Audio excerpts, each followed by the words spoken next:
नमस्कार या नमस्कार। जय जगन्नाथ। प्रभु जय जगन्नाथ। आजिर एपिसोड रे ए OTET Odisha teachers eligibility test कौन केबे ओ काहींकी एक आलोचना करिबा। आमर आभिमुख्य हैला कौन ना केतेक अभियोग करा जाउछि, केतेक मध्य आरटीआई जेटाकू सूचना अधिकार आईन 2005 अनुसार तथ्य मागुचंती जे 2011 मसीह जो माने शिक्षा सहायक भाव में नियुक्ति पाइथिले सेमानक पई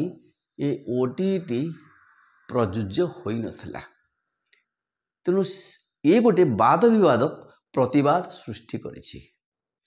केतेक चैनल सोशल मीडिया रे गणमाध्यम रे आमे मध्य ये अभियोग संबंध खबर नहींछु एवं आमको मध्य किछि छात्र छात्री एवं किछि शिक्षक बंधु माने आमको मध्य यही प्रश्नटी पचारिछंती एवं ये किछि तथ्य मते आमठारु संग्रह करिया पई मध्य से माने चाहिछंती। तेणु समस्तंकर डाउट क्लियर करिया पई आजिर उपस्थापना। तेणु आमर कैप्शन रहिछु ओडिशा शिक्षक दक्षता शिक्षक योग्यता परिमाप परीक्षा कौन केबे ओ काहींकी। एउठू स्पष्ट हो जीव 2011 मसीह कौन होता जहाँकि केतक बंधु मध्य सूचना अधिकार आईन ने मागुंट तथ्य एवं आमर शिक्षा विभाग बड़ हाकिम माने जो माने पब्लिक रिलेशन ऑफिसर अच्छा जनसूचना अधिकारी से माने तांको मुंडर दोष खसे दे तलू तल गड़े ये गणशिक्षा विभाग निर्देशालय जिला शिक्षा अधिकारी जिला स्तर ब्लॉक व मंडल शिक्षा अधिकारी पाखे गड़गड़ा मारुछि जहाँकि आम पाखे तथ्य पहुँची। तेणु से संपर्क में एक स्पष्ट किसी चित्र उपस्थापन करने निमंते आजिर एपिसोड ताले आम प्रथम आरंभ करवा जे विद्यालय और गणशिक्षा विभाग रिजोल्यूशन नंबर 18536 डेटेड 19 नवेम्बर 2009 रे गोटे रिजोल्यूशन कले से गाइडलाइन करागला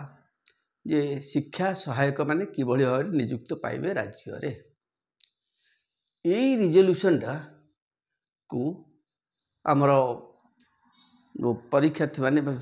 जो माने कैंडिडेट प्रार्थी माने और जो माने शिक्षा विभाग को आशायी से माने विभिन्न कारण दर्शाई मान्यवर अदालत रे मान्यवर उच्च न्यायालय रे चैलेंज करते। आम केस नंबर लिखी देछु WPC नंबर रिट पिटिशन 1361 2010 2010 करते एवं मान्यवर अदालत 19/6/2010 सॉरी 29/6/2010 रे कौन करते ना विद्यालय गणशिक्षा विभाग को निर्देश देते। से निर्देश नाम स्पष्ट उल्लेख था जे रिक्रुटमेंट ऑफ शिक्षा सहायक आज पर एग्जिस्टिंग रूल्स अनुसार शिक्षा सहायक नियुक्त करने खूब शीघ्र पदक्षेप नापी मान्यवर उच्च न्यायालय विद्यालय गणशिक्षा विभाग कर्तृपक्ष को निर्देश देते। एवं क्लियर तापर देखु यही समय मध्य आमर आरटीई 2009 आप कन्फ्यूज हे ना। आरटीआई 2005 हूँ सूचना अधिकार आईन यहाँ हूँ free and compulsory education with age group 6 to 14 6 ରୁ 14 वर्ष मध्य मुक्त और बाध्यतामूलक शिक्षा प्राथमिक शिक्षा ये जो एक्ट आसला आरटी 2009 केम इनटू फोर्स केबे ठारू ना 1/4/2010 ठारू सारा देश में लागू करागला। आज्ञा तेणु जो तेणु से अंडर सेक्शन 38 रे हेड करा जायछि the elementary education will be free and compulsory for the age group 6 to 14। तेणु यही एक्ट को आमर राज्य सरकार बा विद्यालय गणशिक्षा एसएमई देखंतु ତାଙ୍କର ନୋଟିଫିକେସନ୍ ନମ୍ବର 17291 ଡେଟେଡ୍ 27/9/2010 27/9/2010 ତାକୁ ଏନାକ୍ଟ କଲେ ବା ଆକ୍ସେପ୍ଟ କଲେ ଆମ ରାଜ୍ୟରେ। କିନ୍ତୁ କେଉଁ ଦିନ ଠାରୁ ନା ଏଇ ଡେଟ୍ ଲାଇନ୍ ମନେ ରଖନ୍ତୁ 18/10/2010। ଏସବୁ ଚିଠି ବା ଏସବୁ ରିଜଲ୍ୟୁସନ୍ ଗୁଡ଼ିକ ନେଟ୍ ମଧ୍ୟ ଉପଲବ୍ଧ ଅଛି, ଆପଣ ଦେଖିପାରିବେ। 18/10/2010ରୁ ଆକୁ କାର୍ଯ୍ୟକାରୀ କରିବା ପାଇଁ ଏଠି ନୋଟିଫିକେସନ୍ ଜାରି କରାଗଲା। କାହା ଦ୍ୱାରା? ନା ବିଦ୍ୟାଳୟ ଗଣଶିକ୍ଷା ବିଭାଗ ଦ୍ୱାରା। ଆଚ୍ଛା ଏଇଠି ଆମେ ଟିକେ ଗୋଟେ ପଏଣ୍ଟ ଉପରେ ଟିକେ ନଜର ପକାଇ ନେବା। ସେ ଅଣ୍ଡର ସେକ୍ସନ୍ ଧାରା 8Fରେ ଯେଉଁ RT right to free and compulsory education ଧାରା 8Fରେ ପରିଷ୍କାର ଲେଖା ଅଛି, all states should ensure good quality elementary education as per the norms specified or detailed under the statute। ତେଣୁ ଏଇ ଆକ୍ଟରେ ଯେଉଁଗୁଡ଼ିକ ସେ କ'ଣ ଯେଉଁ ମାନଦଣ୍ଡ ଗୁଡ଼ିକ ନିର୍ଦ୍ଧାରଣ କରାଯାଇଛି ତାକୁ ଫଲୋ କରି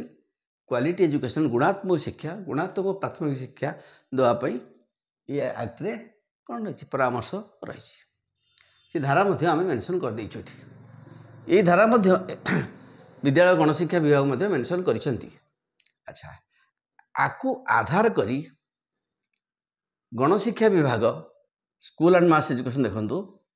ତାଙ୍କ ରିଜଲ୍ୟୁସନ୍ ନମ୍ବର 587 587 10/1 ଏଇ ଡେଟ୍ ମନେ ରଖନ୍ତୁ 10/1/2011ରେ ଶିକ୍ଷା ସହାୟକ ଆପଏଣ୍ଟମେଣ୍ଟ ପାଇଁ ରିକ୍ରୁଟମେଣ୍ଟ ବା ଏନଗେଜମେଣ୍ଟ ପାଇଁ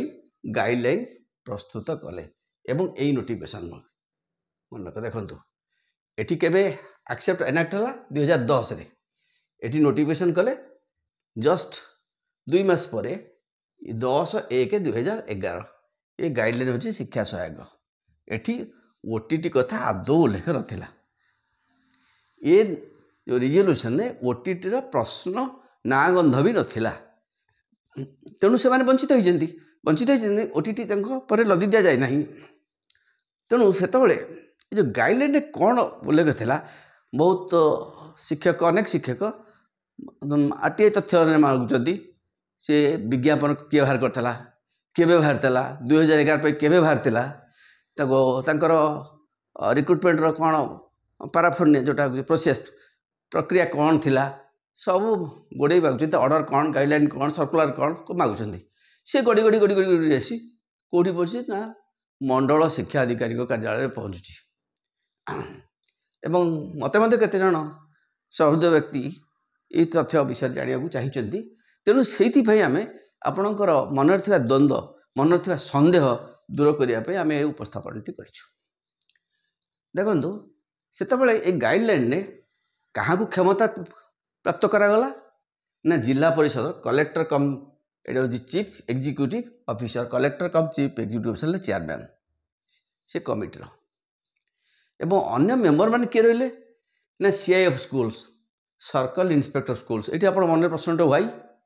କାହିଁକି? ତା ତଳେ ମଧ୍ୟ ଆମେ କେଉଁଠି ଲେଖିନୁ 2013 ମସିହାରେ ଯେ ଆମର ରିଅର୍ଗାନାଇଜେସନ୍ ହେଲା କାହାର ନା ଆପଣଙ୍କର DO ଏବଂ BO ଅଫିସର ରିଅର୍ଗାନାଇଜେସନ୍ ହେଲା। CIF ପୋଷ୍ଟ ଉଠିଗଲା, ଡିଷ୍ଟ୍ରିକ୍ଟ ଏଜୁକେସନ୍ ଅଫିସର ଏପଟେ ବ୍ଲକ ଏଜୁକେସନ୍ ଅଫିସର ଏ ପଦବୀ ସୃଷ୍ଟି ହେଲା, ଯାହାକି ସ୍କୁଲ ଆଣ୍ଡ ମାସ୍ 2013 ଜୁଲାଇ ମାସରେ 2013 ଜୁଲାଇରେ ଗୋଟେ ସର୍କୁଲାର ଇସ୍ୟୁ କରିଥିଲେ। ତେଣୁ DIF ସ୍କୁଲ୍ସ, CIF ସ୍କୁଲ୍ସ ସେତେବେଳେ ଥିଲେ DIF schools, district employment officer ଏବଂ district welfare officer and DPC। ଏ DPC ହେଉଛନ୍ତି DPC ଆଉ CO, ଏ କଲେକ୍ଟର କମ୍ CO ଦୁଇ ଜଣଙ୍କ ମୁଖ୍ୟ ଭୂମିକା। DPC ଥିଲେ ମେମ୍ବର କନଭେନର। ତେଣୁ ଏଇ କଲେକ୍ଟର କମ୍ CO ଯିଏକି ରହିଲେ ଚେୟାରମ୍ୟାନଙ୍କର ତାଙ୍କର ମୁହର, ତାଙ୍କର ଦସ୍ତଖତ ବିଜ୍ଞାପନ ବାହାରୁଥିଲା ଏବଂ ନିଯୁକ୍ତି ଏନଗେଜମେଣ୍ଟ ଯେଉଁଟା ଚୁକ୍ତିଭିତ୍ତିକ ନିଯୁକ୍ତି ଦିଆଯାଉଥିଲା। ତେଣୁ ଏଇ ସିଲେକ୍ସନ୍ କମିଟି ଗୋଟେ ପ୍ରତି ଡିଷ୍ଟ୍ରିକ୍ଟର ଗୋଟେ ୟୁନିଟ୍ ହେଇଥିଲା, ପ୍ରତି ଡିଷ୍ଟ୍ରିକ୍ଟକୁ ଗୋଟେ ୟୁନିଟ୍ ଏବଂ ଗୋଟେ କଣ୍ଡିସନ୍ ରଖା ହେଇଥିଲା, ଜଣେ କ୍ୟାଣ୍ଡିଡେଟ୍ କେବଳ ଗୋଟେ ଜିଲ୍ଲା ପାଇଁ ଆପ୍ଲାଏ କରିବ। सी एक्स वाई एक्स जरा कैंडिडेट होते से वाई को अप्लाई कर किंतु गोटे कंडीशन थिला से दीटा अप्लाई कर पारिबो नहीं जदि धरा पड़े तार तार एटा तार प्रार्थीत्व नाकच हो ये गोटे सर्त रखा होता छाड़ू इतिमध्य देखु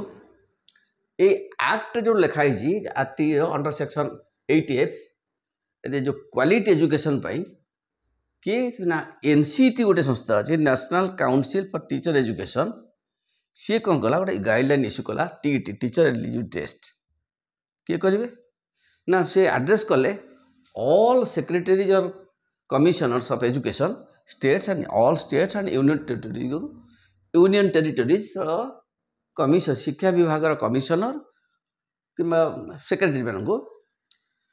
शिक्षक योग्यता परिमाप परीक्षा करने चिठी संख्या देखु 76-4 2010 एनसीटी एकेडमिक डेटेड 11/2/2011 रे इश्यू कले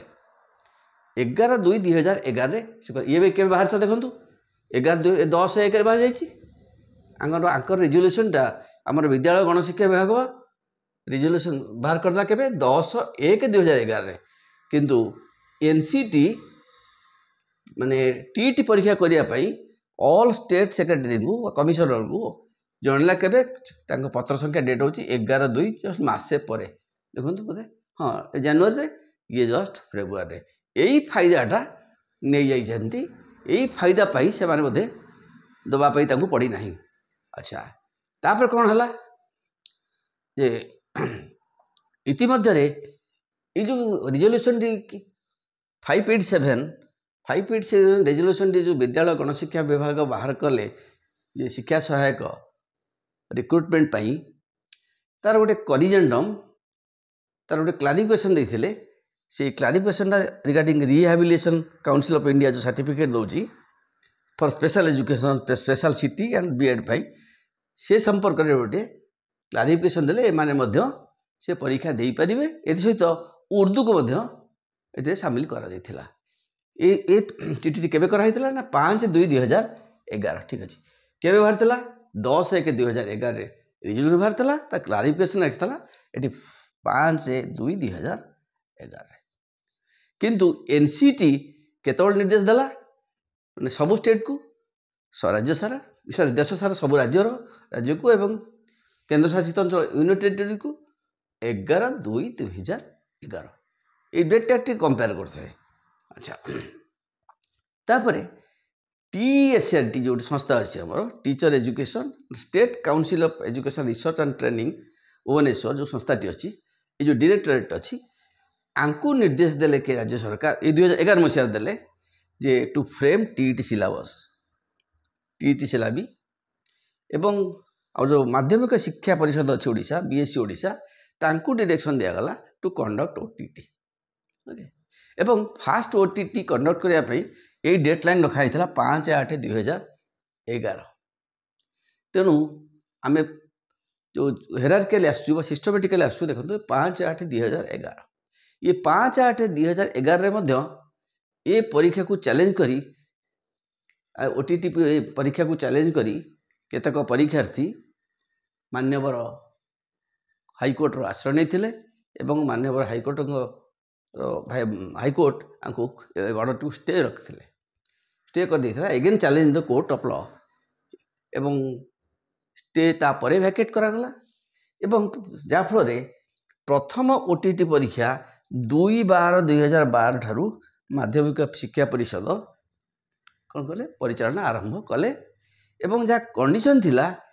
सेटा हम वन्स ए ईयर ओटीटी हम वन्स ए ईयर किंतु जे आवश्यकता को लक्ष्य करी 2017 मसीह विद्यालय गणशिक्षा विभाग गोटे निर्देशनामा जारी कले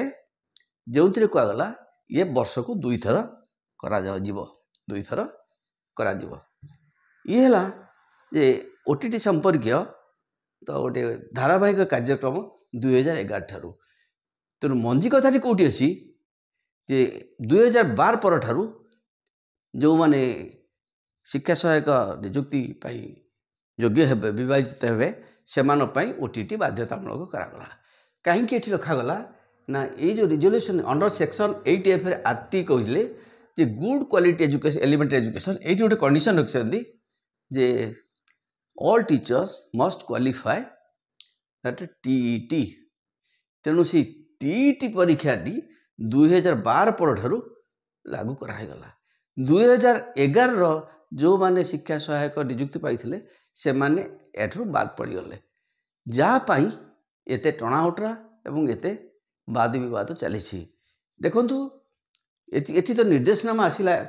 एनसीटी निर्देशनामा आसला 5/2/2011 से नोटिफिकेशन बाहर सारी रिजोल्यूशन बाहर जाता 10/1/2011 1 जनवरी मास ये देखु 2 माने फेब्रुआरी मास आसला। ओके ये जो मास गैप ये मास गैप रे कम सरीगला ये आमर स्टेट एनाक्ट कला केतबेले ना 18/10/2010 जदि स्टेट ये ग्रहण कला यही रिजोल्यूशन रे बहुत चालाकर सहित बहुत सतर्कतार सहित ये ओटीटी को कौन कर ना इग्नोर कर दिगला। ये जो ओटीटा इग्नोर कर दिगला कोटीटा 10/1/2011 रिजोल्यूशन रे जार फायदा नेले 2011 बैच एवं केतक शिक्षक जो प्रश्न उठाऊँ किए बाहर करते एडवर्टाइजमेंट नाई प्रति जिला को गोटे एक कराई गोटे जो सिलेक्शन कमिटी थिला एवं तांकर चेयरमैन के थिले ना कलेक्टर कम सीओ रहउछन्ती चीफ एग्जीक्यूटिव ऑफिसर चेयरमैन एमान सब होउछन्ती मेंबर एवं मेंबर कन्वेनर थिले के ना डीपीसी ये थिला जे ओटीटी आम राज्य कहीं ना ओटीटी इतिवृत्त ओटीटी केबे आसिला ओटीटी कहीं आमर ओटीटी अन्य स्टेट सेमती मन आंध्र एटीटी तमिलनाडु टीटी छाड़ू। तेणु आमर शिक्षक चयन बा शिक्षक दक्षता परिमाप परीक्षा आम ओडिशा केबे लागू है तार ये हूँ गोटे फ्लो चार्ट ये फ्लो चार्ट दर्शे दूची जे गोटे मास एपट सेपट पाई एवं एठी देखंतु आमर राज्य सरकार तो ग्रहण कले से विद्यालय गणशिक्षा विभाग ग्रहण कले 18/10/2010 रु कौट आक्ट को ग्रहण कले आक्टर 38 पॉइंट 38 सेक्शन ने जहाँ लिखाई ताकू एक्सेप्ट कले किंतु आम राज्य में हाँ विद्यालय गणशिक्षा विभाग 18/10/2010 ताकू एक्सेप्ट कले किंतु जो नोटिफिकेशन बाहर कले 10/1/2011 रे आधेर थिबा जो मंज कथाटी जो टीटी कथाटी को एठी स्थान पाइला नहीं कौटे ना यही रिजोल्यूशन स्थान पाइला नहीं जहाँफल केबे स्थान पाइला जहाँफल 2011 मसीहा जो रिक्रुटमेंट करागला से रिक्रुटमेंट से ओटीटी बाध्यतामूलक नथिला यही रिजोल्यूशन बल तेणु आमर एनसीटी केबे इश्यू कला ना एनसीटी इश्यू कला मासे परे 11/2/2011 एवं ताकू भित्ति करी TSCRT teacher education state council of education research and training ये माने सिलेबस तैयार कले एवं माध्यमिक शिक्षा बोर्ड को निर्देश दिगला परीक्षा करने 5/8/2011 किंतु 5/8/2011 परीक्षा हो पार ना सॉरी 5/8/2012 सॉरी